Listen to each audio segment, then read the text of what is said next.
আসসালামু আলাইকুম প্রিয় দর্শক, দূরের এবং কাছের যে যেখান থেকে আমার আজকের ভিডিওটি দেখছেন, আপনাদের সবাইকে আমার আজকের নতুন রেসিপি দেখার আমন্ত্রণ জানাচ্ছি। আরিফা রান্নাবান্না থেকে আমি আরিফা রহমান। আশা করি সকলেই ভালো আছেন। আজ আমি খুব সহজ করে, খেতে কিন্তু খুবই টেস্ট হয়, এমন একটি ব্রয়লার মুরগি রান্না করে আপনাদের সাথে শেয়ার করব। আপনারা যারা ব্রয়লার মুরগি খেতে পছন্দ করেন না, আশা করি আমার আজকের রেসিপি ফলো করে রান্না করলে আপনাদের পছন্দ হবে ইনশাআল্লাহ। চলুন তাহলে চলে যাচ্ছি রান্না করার জন্য। শুরুতেই আমি এখানে একটি ব্রয়লার মুরগি নিয়েছি। মুরগিটা খুব সুন্দরভাবে কেটে ধুয়ে পানি ঝরিয়ে নিয়েছি। এতে দিয়ে দিচ্ছি 1 টেবিল চামচ হলুদের গুঁড়া, 1 টেবিল চামচ মরিচের গুঁড়া। মরিচের গুঁড়াটা আপনারা আপনাদের টেস্ট অনুযায়ী দিবেন। 1 টেবিল চামচ ধনিয়ার গুঁড়া এবং 1 টেবিল চামচ জিরার গুঁড়া। আমি এখানে পুরো গুঁড়ো মশলাগুলো দিয়ে দিয়েছি। রান্নার সময় আর আমি গুঁড়ো মশলা ব্যবহার করব না। দিয়ে দিচ্ছি স্বাদমতো লবণ। এবার সবগুলো মশলা এবং লবণ দিয়ে মুরগিটা খুব সুন্দরভাবে মেখে আমি ম্যারিনেট করে রাখবো 20 মিনিটের জন্য।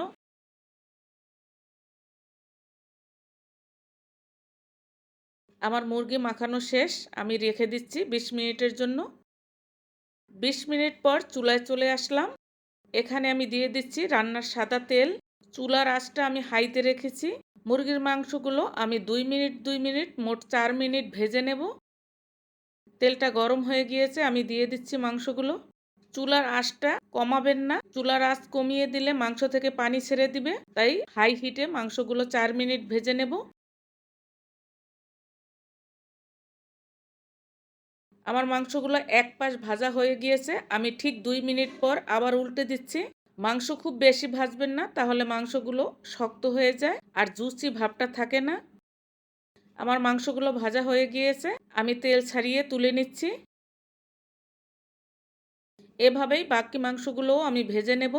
এবার চলে যাচ্ছি মূল রান্নায়।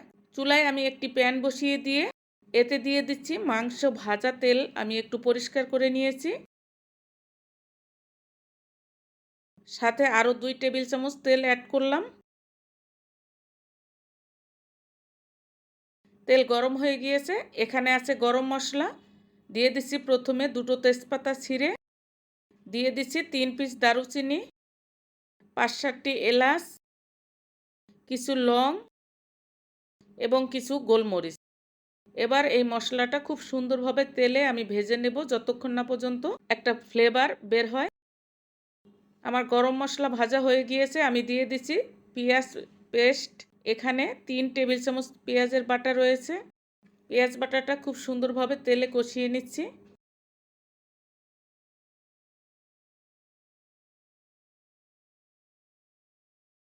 সাথে দিয়ে দিচ্ছি 2 টেবিল চামচ আদা রসুনের পেস্ট। এই মশলাটাও আমি ভালোভাবে কষে নেব।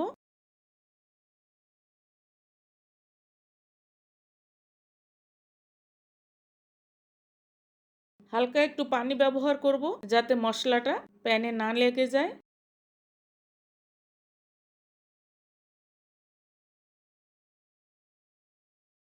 আমার মশলা কষানো হয়ে গিয়েছে, আমি দিয়ে দিচ্ছি আগে মশলা মাখানো মুরগির মাংস ভাজা। আমি ভাজার সময় বলেছিলাম আমি আর এখানে হলুদ মরিচ ব্যবহার করব না। আমি পরিমাণ মতো লবণ হলুদ মরিচ দিয়েই মুরগিটা ম্যারিনেট করে রেখেছিলাম। এবার তেলের উপরে খুব সুন্দরভাবে মাংসগুলো কষাতে হবে।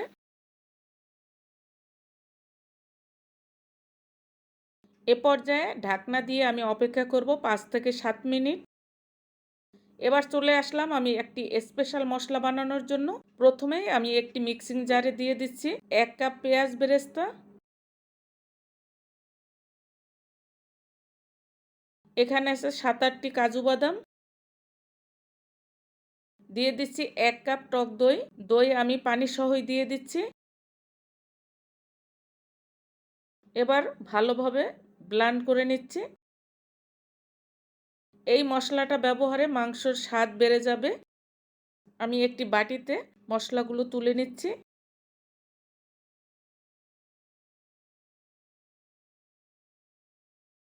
আমি ফিরে এলাম প্রায় 7 মিনিট পরে। ঢাকনা তুলে নিচ্ছি। মাংস থেকে খানিকটা পানি বের হয়েছে। আমি ভালোভাবে আবারও নেড়েচেড়ে দিচ্ছি। এ পর্যায়ে দিয়ে দিচ্ছি মিক্সিং করা এই স্পেশাল মশলাটা। ভালোভাবে মশলা মাংসের সাথে মিশিয়ে নিচ্ছি।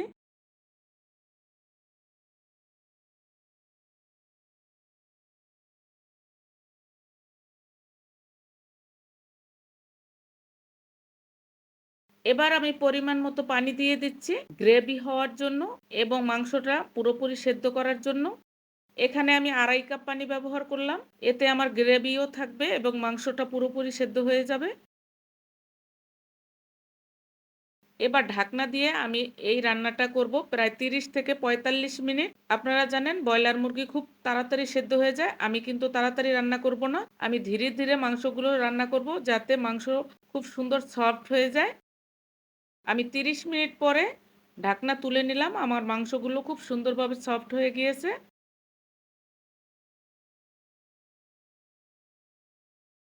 এখানে আছে 1/3 কাপ গুঁড়ো দুধ। আমি দিয়ে দিচ্ছি, এতে মাংসের টেস্টটা খুব ভালো আসবে। রান্নার শেষের দিকে একটু গুঁড়ো দুধ ব্যবহার করতে পারেন আপনারা। আর যদি আপনাদের হাতের কাছে গুঁড়ো দুধ না থাকে তাহলে লিকুইড দুধটা ব্যবহার করতে পারেন।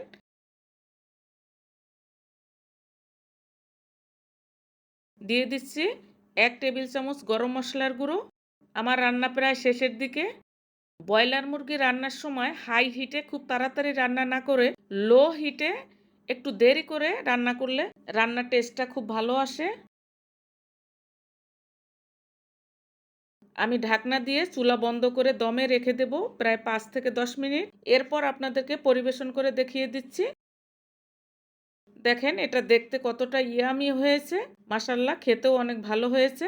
আপনারা এই মুরগি ভুনা পরিবেশন করতে পারেন সাদা রুটি, পরোটা বা নান রুটির সাথে। পোলাও, খিচুড়ির সাথে খেতেও অসম্ভব টেস্টি হবে।